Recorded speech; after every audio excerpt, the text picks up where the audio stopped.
Bonjour, aujourd'hui je souhaite revenir sur une vidéo que j'ai postée il y a quelques années, une vidéo sur le marquis de Sade. L'autre jour j'ai reçu un commentaire à propos de cette vidéo et je souhaite dans ces jours-ci faire un dessin et répondre à la question qui m'est posée dans le commentaire. Répondre bien sûr dans la mesure de mes capacités. Bonjour. Quelle est votre position à l'égard du marquis de Sade au fait? Je remarque en consultant votre description que vous vous identifiez comme léniniste. J'ai du mal à saisir comment on peut réconcilier l'adhésion au communisme avec une appréciation de Sade, tant son anthropologie semble en profonde opposition avec la pensée marxiste. Alors comme ça, je n'avais pas beaucoup d'informations pour répondre. J'ai demandé des précisions sur ce que cette personne entendait par anthropologie, ce genre de choses. Et il m'a répondu, et donc c'est là que ça commence à devenir intéressant pour moi. Donc voilà, il répond à propos de l'anthropologie, il dit c'est sa description de l'être humain comme incarnant le mal, l'égoïsme, la volonté de dominer autrui. Également sa critique du contrat social qu'il tient dans Justine, malgré son admiration pour Rousseau. On est vraiment très loin d'une anthropologie optimiste qui met l'accent sur l'entraide et le partage des ressources, comme on peut le voir chez Kropotkin. Comme vous l'avez dit, Sade préfigure Nietzsche, et j'ai toujours trouvé qu'il était paradoxal de s'affirmer marxiste nietzschéen. Selon moi, le meilleur livre de Sade est Dialogue entre un prêtre et un moribond. J'ai beaucoup aimé votre vidéo par ailleurs. C'est une question qui me semble très intelligente, très pertinente et qui s'accorde bien avec le cadre de cette chaîne, puisque dans cette chaîne, je parle de systémique, je parle aussi de la dimension spirituelle, dans un terme que je cristallise, la thermodynamique de l'évolution. J'accepte donc cette question. Donc on a Rousseau, Kropotkin, Lénine, Nietzsche, le marquis de Sade. Voyons un peu comment on pourrait articuler tout ça.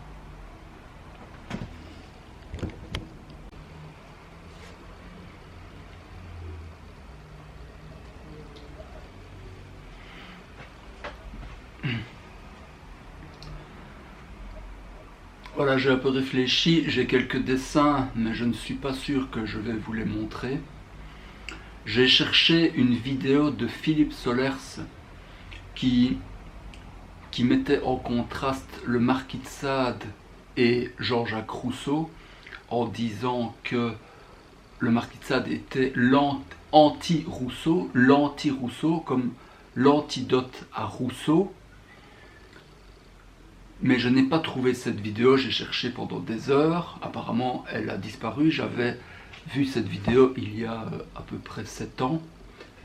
Et à l'époque je ne connaissais pas Rousseau et ça me semblait une bonne idée, cette opposition. Et maintenant que je connais mieux Rousseau, je vois beaucoup plus ces deux philosophes, ces deux écrivains comme complémentaires plutôt que opposés. Donc voilà ma position. On me demandait quelle était ma position par rapport à ça, donc c'est plutôt de les voir comme complémentaires. Alors je ne vois pas comment je pourrais faire une vidéo très courte là-dessus. Je n'ai pas le temps de faire quelque chose de court, et donc je vais être peut-être un peu long, et je propose d'illustrer ça avec des extraits du livre qu'on m'a conseillé. Alors j'ai demandé à mon commentateur où était la critique du contrat social dans Justine, parce que je ne connais pas par cœur le livre. Il m'a dit que c'était dans le premier tiers, alors j'ai lu quelques pages, et puis après 50 pages, j'ai vu une critique du contrat social. Je m'arrête là, peut-être que 50 pages plus tard, il y a une autre critique Mais bon, pour cette vidéo-ci, je m'arrêterai ici. Donc ça fait quelques pages. Je vais essayer de sauter des passages, de ne pas tout lire. Mais en même temps, je pense que c'est bien de se confronter aussi au texte. Donc, c'est l'histoire de Justine, qui est une orpheline abandonnée et qui a pris la décision de suivre constamment la vertu, ce qu'elle appelle la vertu, qui est quelque chose d'assez chrétien, disons, d'assez peut-être même moutonnier, on pourrait dire. Et elle... Sade, à la fois, il a de l'admiration pour Justine parce que elle tient à ses idées, même si elle est entourée de gens horribles, elle va tenir à ses idées, tenir à ses principes.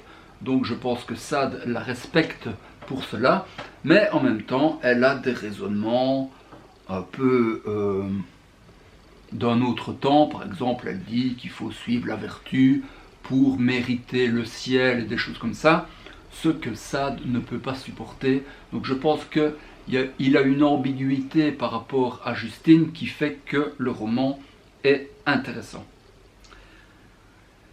Donc on est à la page 54 ici. Elle commence par avoir quelques mésaventures et puis elle se trouve sauvée de la prison par une certaine Dubois qui l'entraîne dans une société de criminels.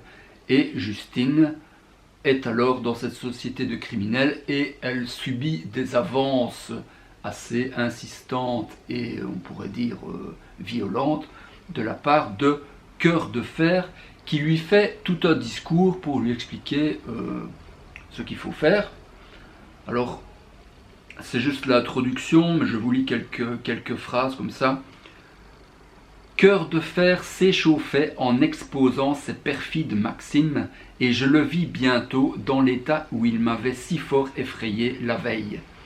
Il voulut, pour donner plus d'empire à la leçon, joindre aussitôt la pratique au précepte, et ses mains, malgré mes résistances, s'égaraient vers l'autel où le traître voulait pénétrer. Faut-il vous l'avouer, madame ? Donc en fait, dans tout ce livre, c'est Justine qui est en train de parler, et elle parle à madame, voilà, qui est une dame qui l'a recueillie plus tard, peu importe. Donc ici, c'est pour introduire Cœur de Fer, et Cœur de Fer est en train de la pousser dans le dilemme, ou bien je te viole, ou bien je te tue, et Justine est en train de céder peut-être à la tentation ici. J'allais m'abandonner et par vertu devenir criminel, mes résistances faiblissaient. Déjà maître du trône, cet insolent vainqueur ne s'occupait plus que de s'y fixer, lorsqu'un bruit de voiture se fit entendre sur le grand chemin. Cœur de Fer quitte à l'instant ses plaisirs pour ses devoirs. Il rassemble ses gens et vole à de nouveaux crimes. Peu après, nous entendons des cris, et ces scélérats ensanglantés reviennent triomphants et chargés de dépouilles. « Décampons lestement !» dit Cœur de Fer. « Nous avons tué 3 hommes, les cadavres sont sur la route, il n'y a plus de sûreté pour nous. » Le butin se partage, Cœur de Fer veut que j'aille ma portion, elle se montait à 20 louis, on me force de les prendre. Je frémis de l'obligation de garder un tel argent. Cependant, on nous presse, chacun se charge et nous partons. Le lendemain, nous nous trouvâmes en sûreté dans la forêt de Chantilly. Nos gens, pendant leur souper, comptèrent ce que leur avait valu leur dernière opération, et n'évaluant pas à 200 louis la totalité de la prise. « En vérité, dit l'un d'eux, ce n'était pas la peine de commettre 3 meurtres pour une si petite somme. »« Doucement, mes amis, répondit la Dubois. » Voilà, donc en fait, c'est ici le discours de la Dubois. Donc c'est la femme qui a sauvé Justine de la prison. Elle va faire un discours pour dire qu'en fait, ils ont commis 3 meurtres pour avoir quelques pièces, mais que ça valait la peine. Voilà. Et c'est ce discours-là qui va entraîner un discours de Justine en rapport avec le contrat social. Et puis, le discours de Justine aura 3 points, A, B, C. Et puis, peut-être la pièce forte, c'est la réponse que Cœur de Fer va faire aux 3 points de Justine. Alors, je pense que le mieux, c'est de quand même vous donner un peu la saveur du discours de la Dubois, parce que, quelque part, c'est essentiel dans le discours de Sade, dans les romans de Sade, le discours de la Dubois est essentiel, et il est essentiel aussi pour comprendre le soulagement que procure Sade à une époque comme la nôtre. Donc, je vous rappelle, il y a les criminels qui sont en train de se dire que ça valait pas la peine de tuer 3 personnes pour si peu d'argent. « Doucement, mes amis, répondit la Dubois.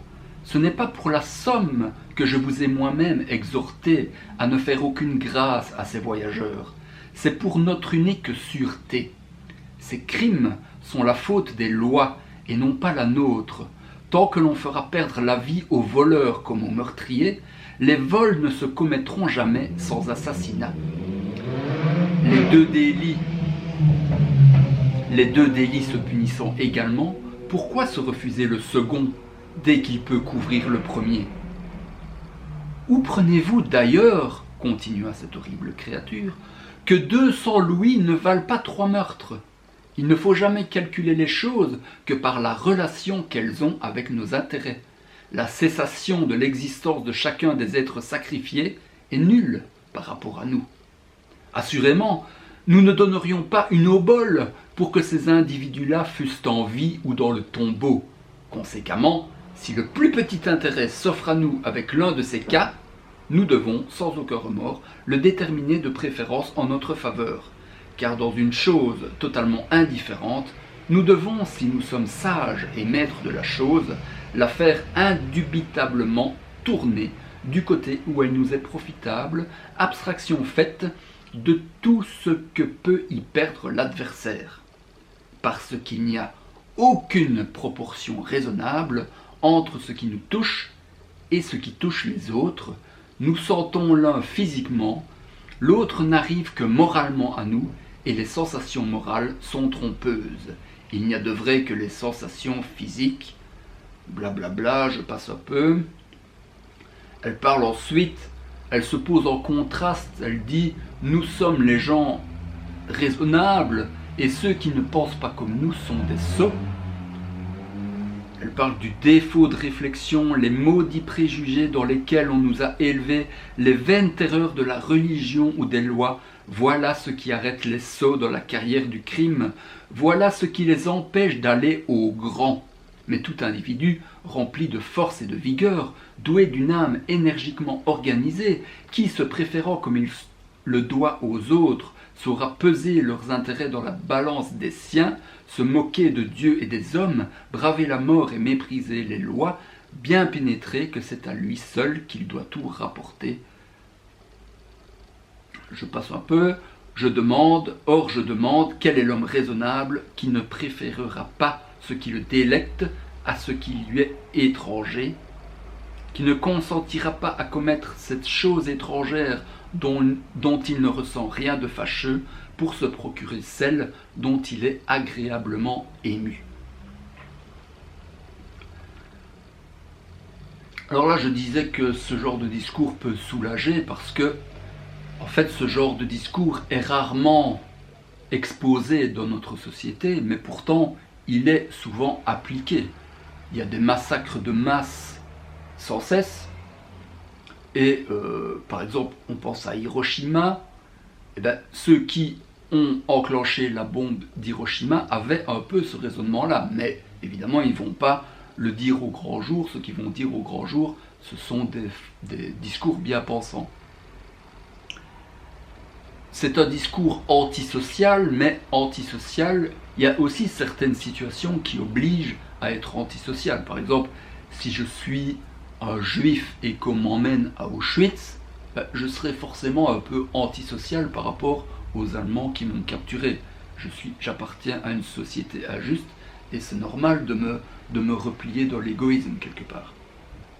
On a donc ici un groupe de brigands qui se considèrent comme souverains et complètement séparés des autres hommes. Et c'est là-dessus que Justine va faire son discours en 3 points. Alors j'ai mis A, B, C. « Oh madame, dis-je à la Dubois en lui demandant la permission de répondre à ces exécrables sophismes, ne sentez-vous donc point que votre condamnation est écrite dans ce qui vient de vous échapper? Ce ne serait tout au plus qu'à l'être assez puissant pour n'avoir rien à redouter des autres que de tels principes pourraient convenir. Mais nous, madame, perpétuellement dans la crainte et l'humiliation, nous proscrits de tous les honnêtes gens, condamnés par toutes les lois, devons-nous admettre des systèmes qui ne peuvent qu'aiguiser contre nous le glaive suspendu sur nos têtes? » Donc là, son argument, c'est de dire les principes que vous défendez peuvent être d'application pour celui qui est bien à l'abri dans son abri anti-atomique et qui appuie sur le bouton de Hiroshima. Celui-là, il peut penser comme ça, il va pas avoir de problème, mais quelqu'un qui est comme nous dans une situation de faiblesse, alors il ne pourra pas appliquer ces maximes. Comment voulez-vous que ne périsse pas celui qui, par un aveugle égoïsme, voudra lutter seul contre les intérêts des autres? La société n'est-elle pas autorisée à ne jamais souffrir dans son sein celui qui se déclare contre elle? Et l'individu qui s'isole peut-il lutter contre tous? Peut-il se flatter d'être heureux et tranquille si, n'acceptant pas le pacte social, il se consent à céder un peu de son bonheur pour en assurer le reste? La société ne se soutient que par des échanges perpétuels de bienfaits. Voilà les liens qui la cimentent. Tel qui, au lieu de ses bienfaits, n'offrira que des crimes, devant être craint dès lors, sera nécessairement attaqué s'il est le plus fort, sacrifié par le premier qui l'offensera, s'il est le plus faible, mais détruit de toute manière par la raison puissante qui engage l'homme à assurer son repos et à nuire à ceux qui veulent le troubler. Donc là, ce qu'elle dit, c'est qu'une position de parasite, si vous êtes dans une société, dans une position de parasite, la société va se retourner contre vous. Donc ce n'est pas votre intérêt d'être parasite. Voilà son argument. Et puis après, elle parle des sociétés criminelles elles-mêmes. Que les sociétés criminelles elles-mêmes, quand on les analyse à l'interne, elles ne peuvent pas raisonner de la même façon. Et donc c'est le 3e argument. Même entre nous, madame, osai-je ajouter, comment vous flatterez-vous de maintenir la concorde lorsque vous conseillez à chacun de n'écouter que ses seuls intérêts? Aurez-vous de ce moment quelque chose de juste à objecter à celui de nous qui voudra poignarder les autres, qui le fera pour réunir à lui seul la part de ses confrères? Quel plus bel éloge de la vertu que la preuve de sa nécessité, même dans une société criminelle, que la certitude que cette société ne se soutiendrait pas un moment sans la vertu.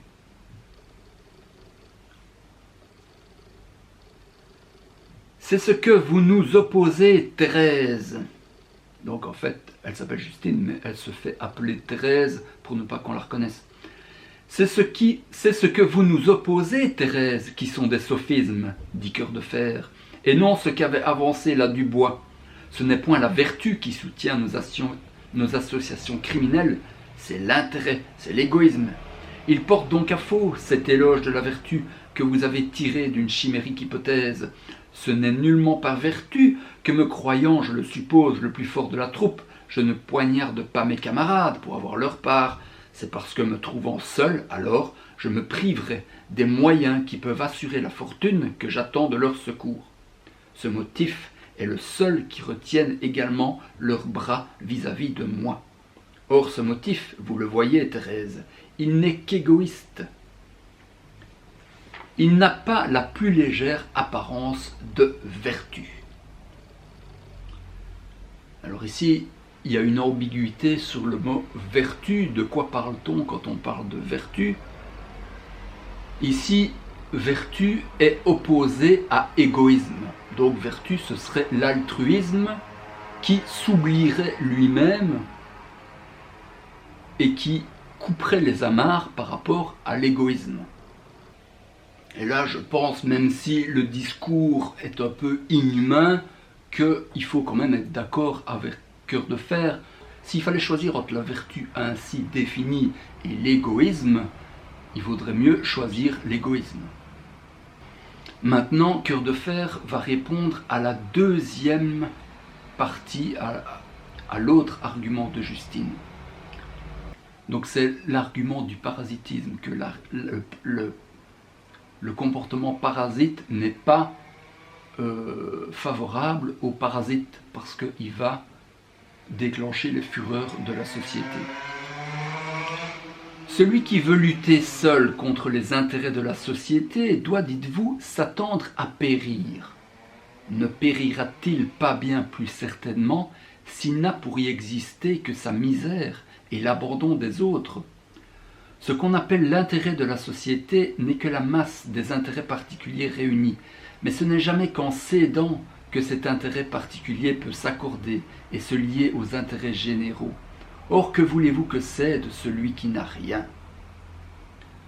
Donc là, Cœur de Fer ajoute une prémisse que Justine n'avait pas. Donc c'est un peu pervers son raisonnement parce qu'il fait comme si c'était évident que le parasite dont on parle est tellement faible qu'il n'y a pas de contrat possible avec la société. Et donc forcément, si il est tellement faible qu'il n'y a pas de contrat possible, tout le reste va en découler. Donc je continue.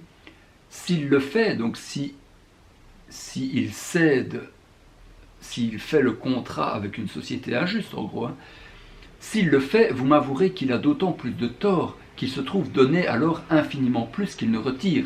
Et dans ce cas, l'inégalité du marché doit l'empêcher de le conclure.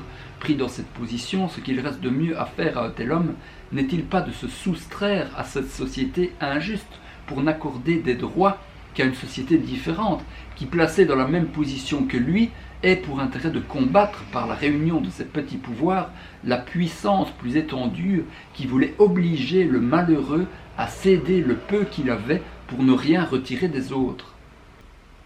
Donc là, je pense que Sade a raison, ou plutôt Cœur de Fer a raison, et même que il aurait l'appui de Jean-Jacques Rousseau lui-même, parce que Rousseau, quelque part, dit que le contrat social ne peut avoir de sens qu'entre des gens qui sont maintenus dans une certaine égalité de conditions, de sorte que, je cite, « Nul citoyen ne soit assez opulent pour en pouvoir acheter un autre, et nul assez pauvre pour être contraint de se vendre. » Donc le contrat social de Rousseau ne peut pas marcher si vous êtes soit trop faible, soit trop riche.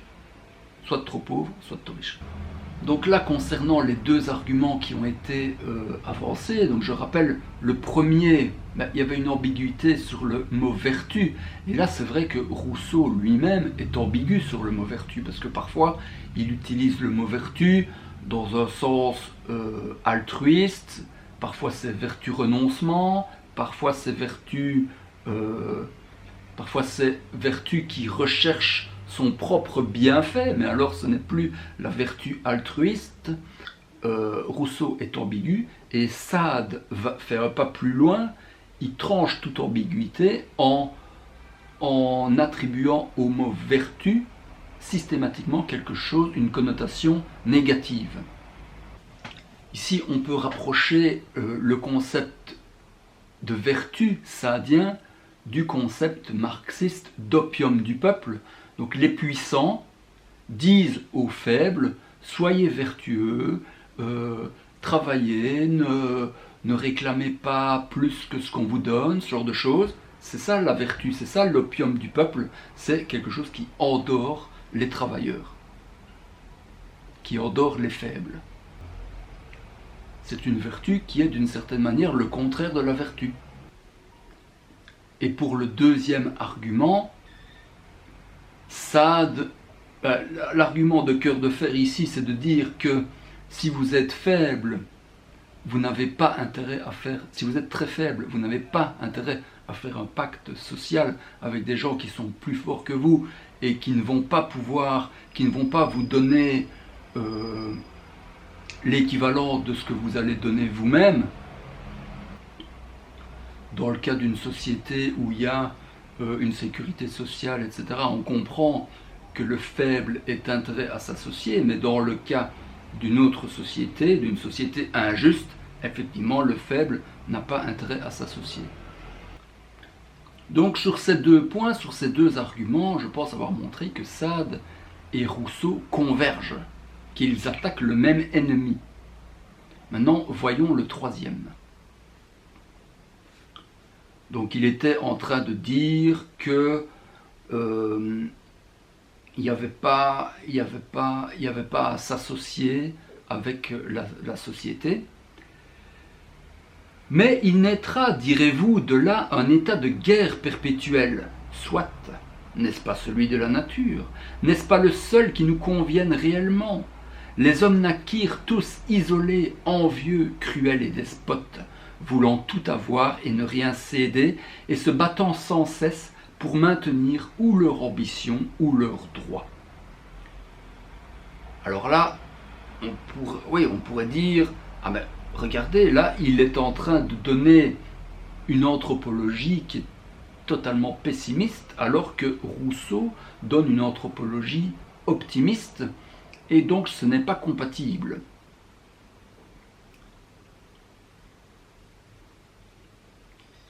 Tout le monde sait que Rousseau parle du bon sauvage, et qu'il considère que l'homme à l'état quand il était dans les sociétés naturelles, était dans une sorte d'âge d'or, et que l'entrée dans la civilisation l'a dégradé quelque part.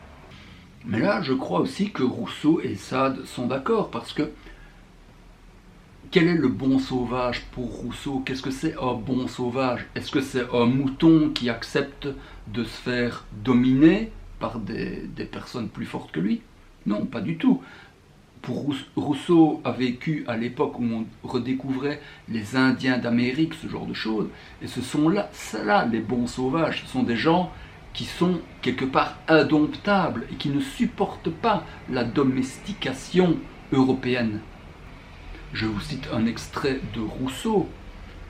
Comme un coursier indomptable, donc un coursier c'est un cheval de course, comme un coursier indomptable hérisse ses crins, frappe la terre du pied et se débat impétueusement à la seule approche du mort, le mort c'est ce qui maintient ses dents, tandis qu'un cheval dressé souffre patiemment la verge et l'éperon, l'homme barbare ne plie point sa tête au joug que l'homme civilisé porte sans murmure, et il préfère la plus orageuse liberté à un assujettissement tranquille. Donc ce qui révolte Rousseau, c'est que à son époque, les gens acceptent la servitude, qu'il y a des gens qui les oppriment et qu'ils ne se révoltent pas, ils ne comprennent pas qu'ils peuvent se révolter, ils acceptent patiemment tout ce qui leur arrive. Ils acceptent l'injustice, la tyrannie, le parasitisme. C'est ça qui le révolte. Il décrit son époque comme un siècle de charlatanerie où les plus grands fripons ont toujours l'intérêt public à la bouche. Donc vous avez d'un côté les barbares et de l'autre les civilisés. Et les civilisés, pour Rousseau, c'est quelque chose de plutôt négatif, parce que c'est des sociétés où il y a des oppresseurs et des opprimés, et où il y a un écart comme ça entre deux populations qui se détestent. Alors que l'homme barbare, l'homme sauvage, est quelqu'un qui goûte encore ce qu'est la liberté.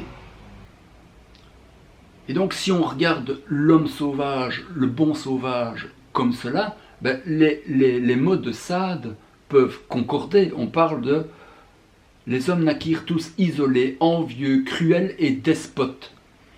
Alors la première partie de cette phrase, on pourrait dire c'est le mal, ça. Ils sont envieux, despotes. Oui, mais le mal par rapport à qui? Donc les hommes naquirent tous isolés, envieux, cruels et despotes, voulant tout avoir et ne rien céder, et se battant sans cesse pour maintenir ou leur ambition ou leur droit. Donc se battant sans cesse, on a là une vertu des hommes sauvages qui est la même que la vertu de Rousseau, une vertu de liberté. Ce sont des hommes libres qui n'ont pas forcément intérêt à s'associer à une civilisation pleine de perversité et de corruption. Et donc, Cœur de fer est en train de dire que les hommes naquirent isolés, cruels, etc. Et puis, le législateur vint et dit « Cessez de vous battre ainsi en cédant un peu de part et d'autre. La tranquillité va renaître. Je ne blâme point la position de ce pacte. » Donc, c'est Cœur de fer qui dit « Oui, le pacte est valable, a une raison d'être, mais je soutiens que deux espèces d'individus ne durent jamais s'y soumettre. Ceux qui se sentent les plus forts n'avaient pas besoin de rien céder pour être heureux, et ceux qui étant les plus faibles se trouvaient céder infiniment plus qu'on ne leur assurait. » Donc ça, c'est ce que j'ai déjà dit. Là, Sade répète ce que dit Rousseau. Il dit exactement la même chose, que des gens qui sont trop faibles ou bien trop forts n'ont rien à faire avec un pacte social. Cependant, la société n'est composée que d'êtres faibles et d'êtres forts. Or, si le pacte dut déplaire aux forts et aux faibles, il n'en fallait donc de beaucoup qu'il ne convînt à la société. Et l'état de guerre, il dit que voilà, que l'état de guerre est préférable. Bon, là, évidemment, il n'est plus d'accord avec Rousseau, puisqu'il dit que la société se compose uniquement de forts et de faibles. Mais pour Rousseau, entre les faibles et les forts, il y a les gens, disons, normaux, qui ont intérêt à s'associer pour être encore plus libres qu'ils ne l'étaient dans l'état de nature. Je passe un peu, donc là, voilà, on pourrait... Sade est en train de se lâcher, il est en train de pousser quelque chose, peut-être qu'il est en train de rigoler, je ne sais pas.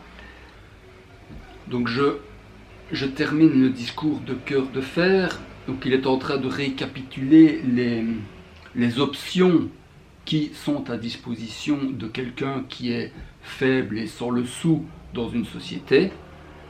Donc, en gros, soit il reste dans la misère, soit il commet le crime, soit il va sur l'échafaud. Donc le pis-aller est qu'il perde la vie. Donc perdre la vie, c'est un malheur infiniment moins grand que celui d'exister dans l'opprobre et dans la misère. Voilà donc deux positions pour nous, ou le crime qui nous rend heureux, ou l'échafaud qui nous empêche d'être malheureux. Je le demande, y a-t-il à balancer, belle Thérèse, et votre esprit trouvera-t-il un raisonnement qui puisse combattre celui-là? Oh monsieur, répondis-je avec cette véhémence que donne la bonne cause, il y en a 1000, mais cette vie d'ailleurs doit-elle être l'unique objet de l'homme? Y est-il autrement que comme dans un passage dont chaque degré qu'il parcourt ne doit, s'il est raisonnable, le conduire qu'à cette éternelle félicité, prix assuré de la vertu? Donc là, elle n'a rien à répondre, et d'ailleurs je pense que le raisonnement de Cœur de fer est bon, et elle s'engage dans toute une échappatoire. Elle parle de la vie éternelle et ce genre de choses, et là évidemment c'est tordre le bâton pour se faire battre, et ça va se faire le plaisir de faire 3-4 pages d'athéisme pur et simple pour la remettre à sa place et combattre les idées qui la consolent mais qui ne la rendent pas heureuse. Je lis juste la dernière phrase parce que je trouve ça marrant. Donc c'est après 3-4 pages d'athéisme virulent, Justine parle. J'allais répondre encore à ces épouvantables blasphèmes lorsque le bruit d'un homme à cheval se fit entendre auprès de nous. « Aux armes !» crie à cœur de fer, plus envieux de mettre en action ces systèmes que d'en consolider les bases.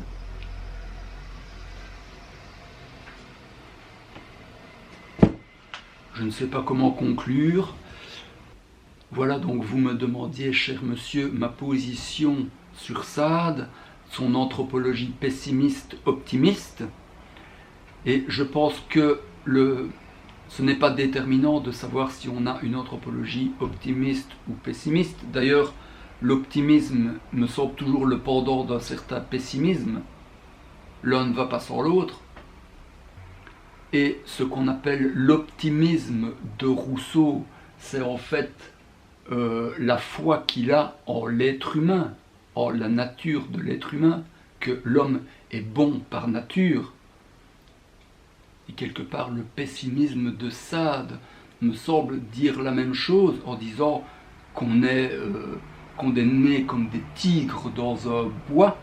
Il fait l'éloge du tigre par rapport au mouton, et le tigre, c'est pour Rousseau le bon sauvage, par rapport au mouton qui est l'homme contemporain, qui accepte de se laisser mener à la baguette pour ne pas gagner grand-chose, et qui quelque part préfère avoir une vie longue de moindre qualité qu'une vie brève de bonne qualité.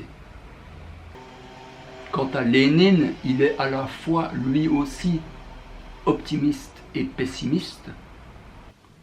Optimiste parce qu'il pense que l'homme peut réveiller en lui cet instinct de liberté, et pessimiste parce qu'il sait que les nantis, que les puissants, les parasites qui dominent la société ne vont pas se laisser faire. Pour ce qui concerne Friedrich Nietzsche, donc là je suis d'accord avec vous que celui qui passe son temps à lire Nietzsche ne sera pas communiste, parce que Nietzsche est anti-communiste, mais par contre celui qui est communiste et qui lit Nietzsche pourra trouver certaines convergences. Par exemple, le surhomme, on pourrait voir une convergence entre la notion de surhomme et la notion de bon sauvage. Le surhomme, ça pourrait être quelqu'un qui vit dans notre société et qui essaye de renouer avec le bon sauvage qu'il a en lui. Et les derniers hommes, on pourrait les voir dans les dominés, qui sont une caste parasitaire, qui sont regroupés entre eux dans leur château et qui sont contents d'être entre eux sans se soucier de ce qui se passe à l'extérieur. Et aussi, d'une certaine manière, les dominés qui restent complètement passifs et qui sont comme ça contents de leur sort, qui se réconfortent de leur sort en se frottant les uns contre les autres, en préférant une longue vie médiocre plutôt qu'une courte vie intense.